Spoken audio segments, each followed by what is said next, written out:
లగచర్లలో pharma city రద్దయింది. Multipurpose industrial corridor రాబోతోంది. ప్రజల నుంచి తీవ్ర వ్యతిరేకత రావడంతో ఫార్మాసిటీని ప్రభుత్వం రద్దు చేసింది. ఇప్పుడు అక్కడే పారిశ్రామిక పార్కు కోసం కొత్తగా నోటిఫికేషన్ జారీ చేసింది. ఇందుకు అవసరమైన భూసేకరణ చేయబోతోంది.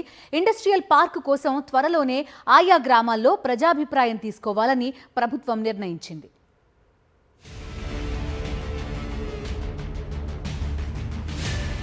తెలంగాణ సర్కార్ మరో కీలక నిర్ణయం తీసుకుంది.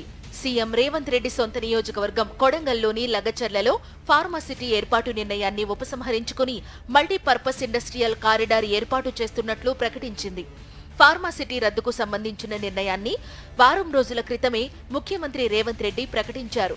2 రోజుల క్రితం రద్దుకు సంబంధించిన నోటిఫికేషన్, భూసేకరణ నోటిఫికేషన్ను ఉపసంహరించుకున్నట్టు ప్రకటన చేసింది ప్రభుత్వం.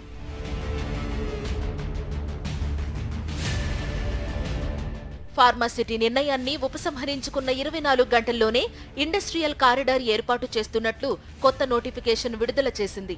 వికారాబాద్ జిల్లా బుద్వాల్ మండలం లగచర్ల, పోలేపల్లి గ్రామాలలో ఇండస్ట్రియల్ పార్క్ ఏర్పాటు చేయడానికి భూసేకరణ నోటిఫికేషన్ విడుదల చేసింది. లగచర్లలో 110 ఎకరాలు, పోలేపల్లిలో 70 ఎకరాలను సేకరించనుంది ప్రభుత్వం. భూసేకరణ నోటిఫికేషన్లో సర్వే నెంబర్లు, భూమిని కోల్పోతున్నటువంటి భూ యజమానుల పేర్లతో సహా పత్రికల్లో ప్రకటన విడుదల చేసింది.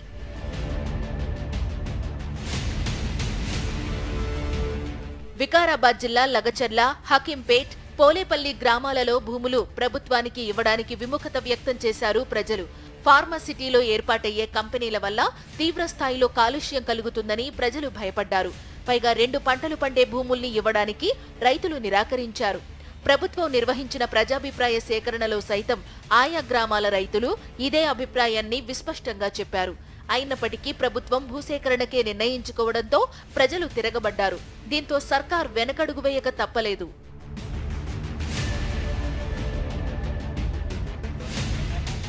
అయితే ఇప్పుడు ఫార్మాసిటీపై వెనక్కు తగ్గిన ప్రభుత్వం మల్టీపర్పస్ ఇండస్ట్రియల్ కారిడార్ ఏర్పాటు చేయాలని నిర్ణయించింది.